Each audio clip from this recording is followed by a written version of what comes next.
You're watching SBA Today. With all the latest news, stories, and advice, here are your hosts, Paul Long and Tanya Mazurek. Welcome to SBA Today for the week of March 24th. I am Paul, and my lovely co-host Tanya is still doing her travels. She's in Key West. She decided to join a mosque in Key West, quit SBA, and just swim in the ocean for the rest of her life. I'm just kidding. She will be back with us next week. But I am joined by the godfather of SBA, Mr. Lance Sexton. And my God, could I not pick a better week to have you on board. Again, Mr.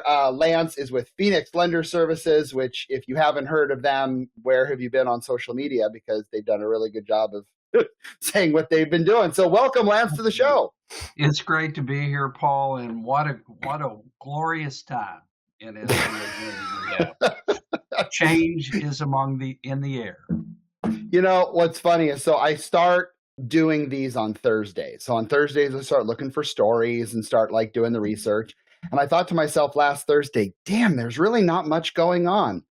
I should have known better to say those words out loud, because then all of a sudden, rapid fire, all the stuff we're going to talk about today.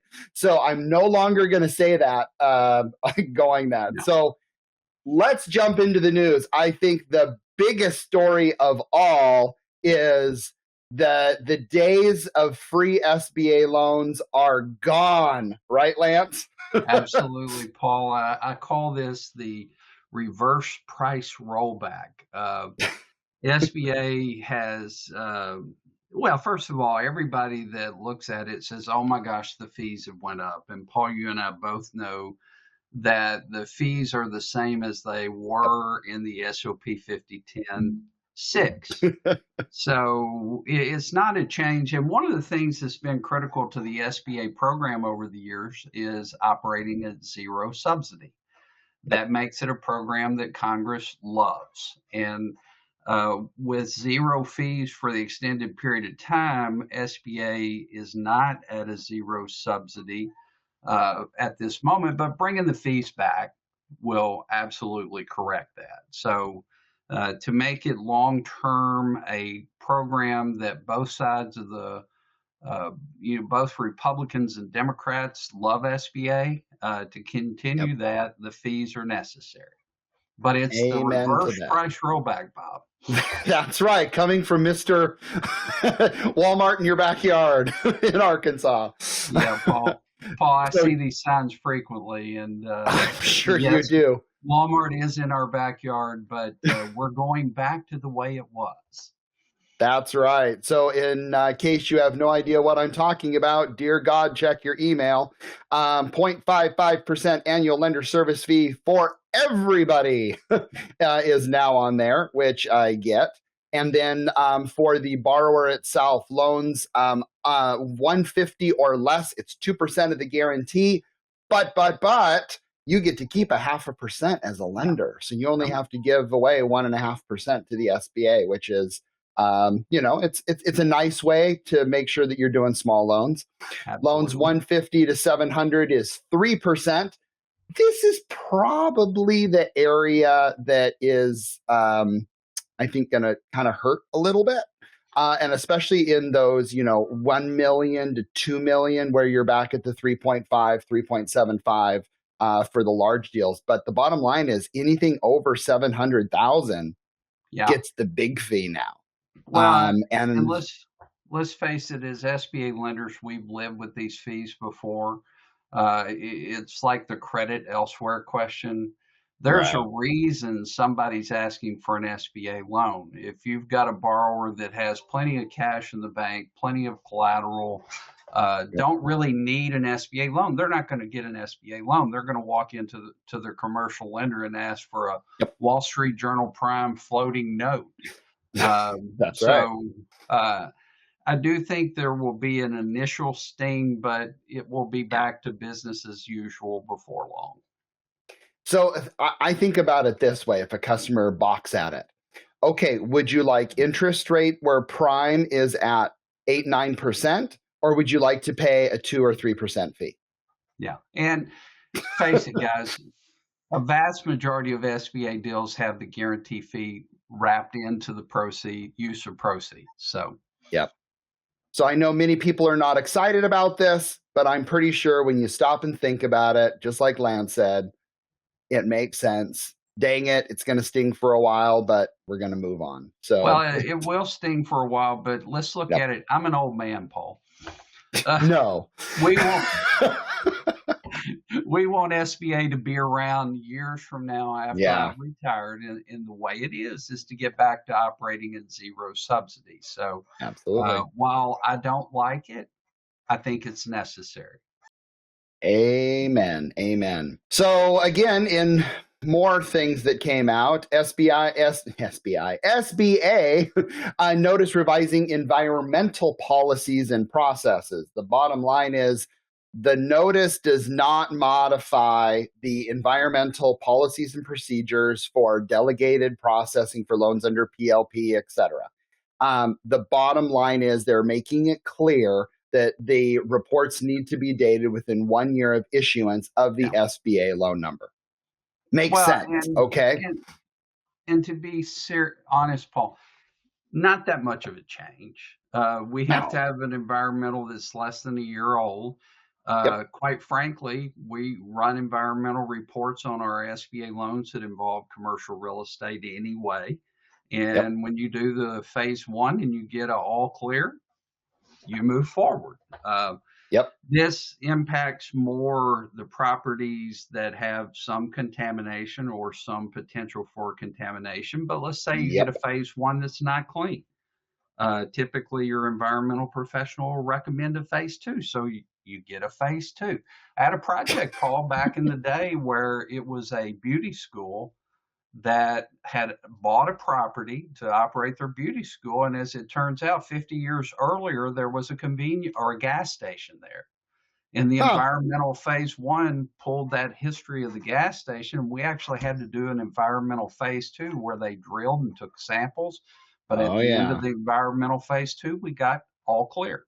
So we're able to move forward and close the loan. So while it is important to make sure we're meeting all the environmental requirements, this is not a huge change. I think the one thing it does is if you're doing a delegated loan and there is some contamination, there's some specific wording in the 5010 7.1 that tells you what to do. And if you're not sure, you can always email environmental reviews at sba.gov. It also tells us as GP lenders, our environmental report must be submitted in E-Tran when we submit the loan, and we have to email the district office to let them know an environmental report has been submitted for review.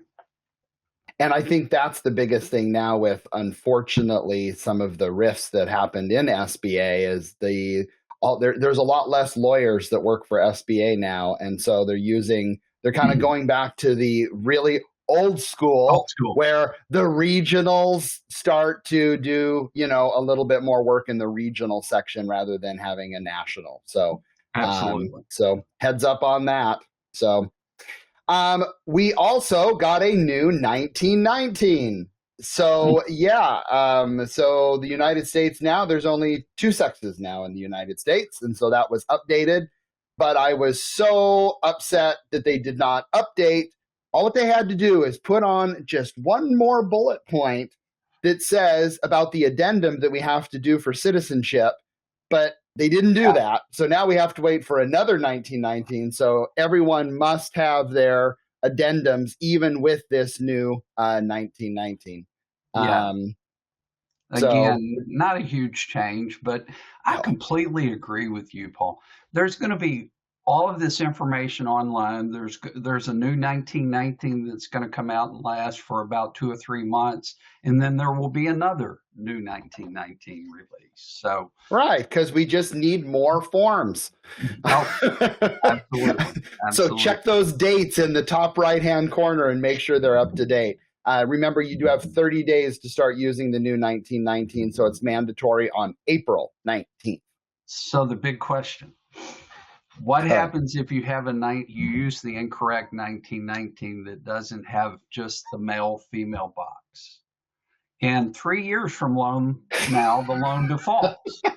Of course you're thinking of this. The question is, would Lance worry about the guaranteed purchase 3 years from now if it came up? To be honest with you, I want you to use the new current form, make sure that's in file. But if for whatever reason you get a year down the road and you realize you didn't use the correct form, you can type up a memorandum, put it in the file attached to the 1919, and just put, we made a mistake, have the borrower sign it, and check the appropriate box and move on down the road. I don't think this is a guaranteed purchase item. But what happens if the loan defaults only because they picked other? That's an incredible question. An incredible question, Paul. Because then there would be an issue. But I highly doubt that. I am sometimes very surprised at the questions we get asked on guaranteed purchases that we submit to SBA. And I'm hoping, Paul, that my career ends and I'm retired before I get asked a question like that. Fair enough, buddy. Fair enough. April 22nd is the 7A quarterly connect call. And man, I am telling you, if you are listening to the sound of Lance and I's voice, you should be on this call. This call should be something that you should be excited every quarter to be on, because it is, everything gets rolled out on this. And I'm telling you, and even our friends at Nagel are stating that it's going to be quite the party on April 22nd. I believe that that's when they're going to start rolling back some of the rules. And that's when they're going to do it. So be on it. Yeah, I think you should be on the call. It's an exciting time anytime we have a variety of changes. Paul, like I told you before we started, I believe that it's going to be old school SBA lending. Favorite movie of all time, but it's going to be old school lending. I think we're going to see a lot of elements of the SOP 5010-6 come back. And I think we may see the SBA loan authorization come back, and many of the do what you do rules adjusted back to the way they were in the 5010-6.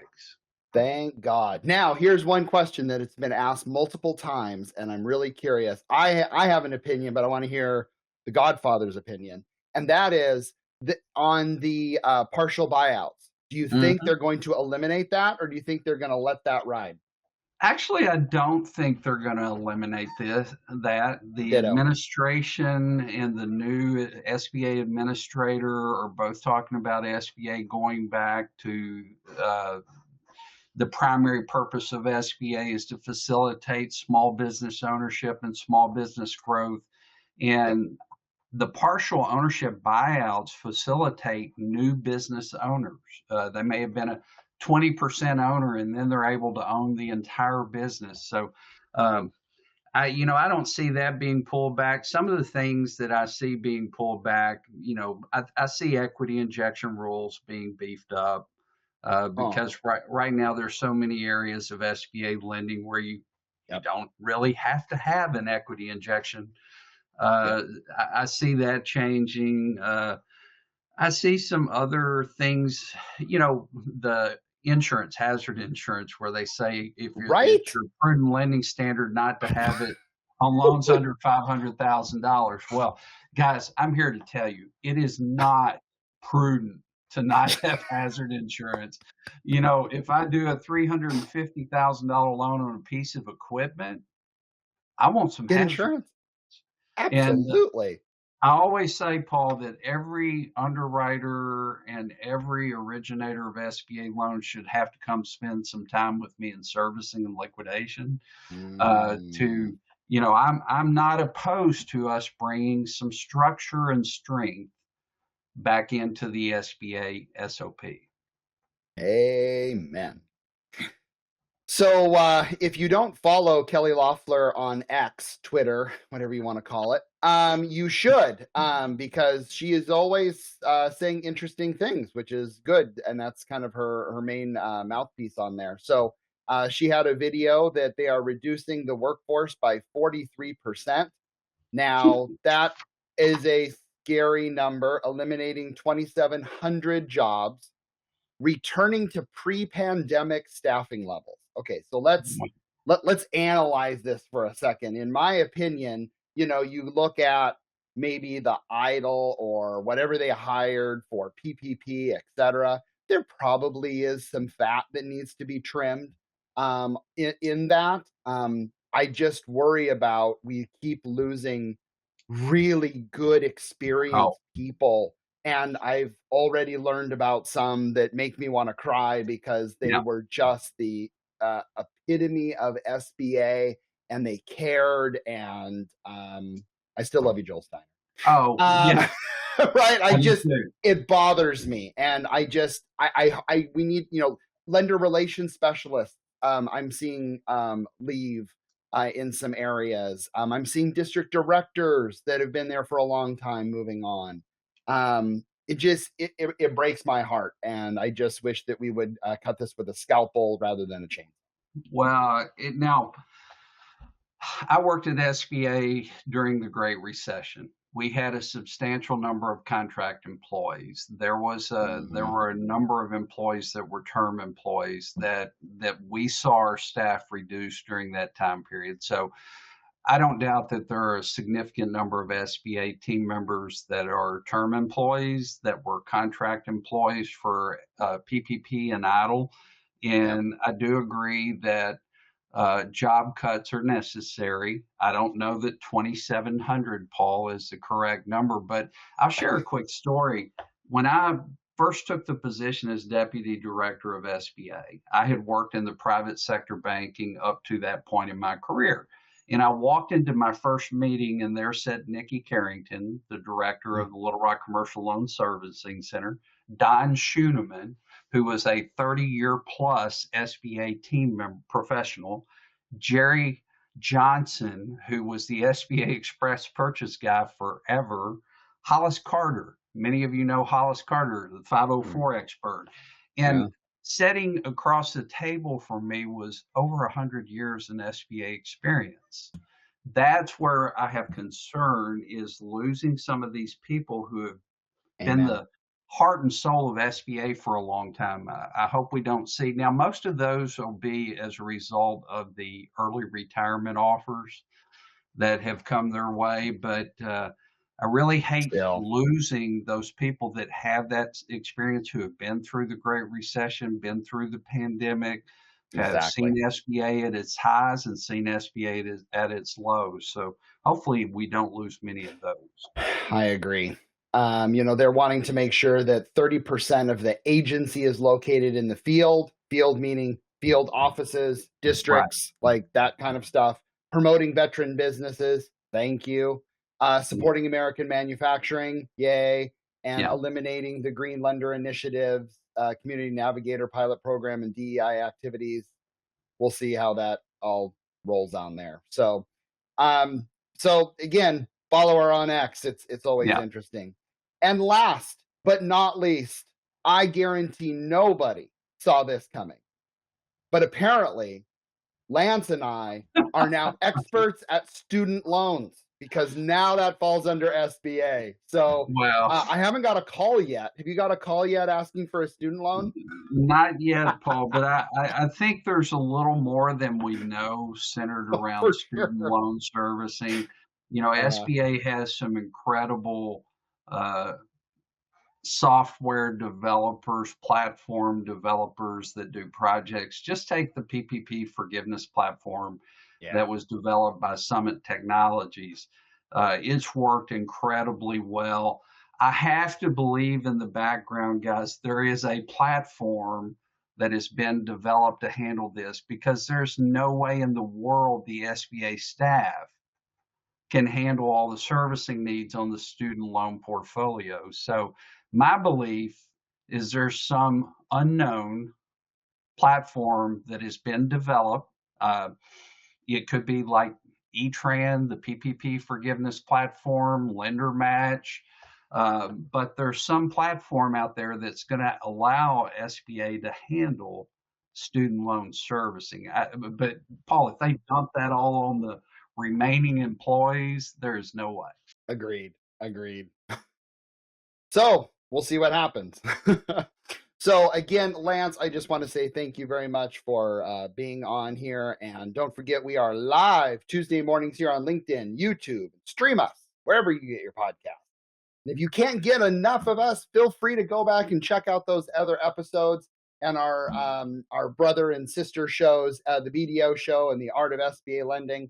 And again, we love talking about SBA. This is fun. I know it's fun for Lance too. Oh, absolutely. Paul, and I just want to say thanks everyone for watching, and we will talk to you next week. Have a great week.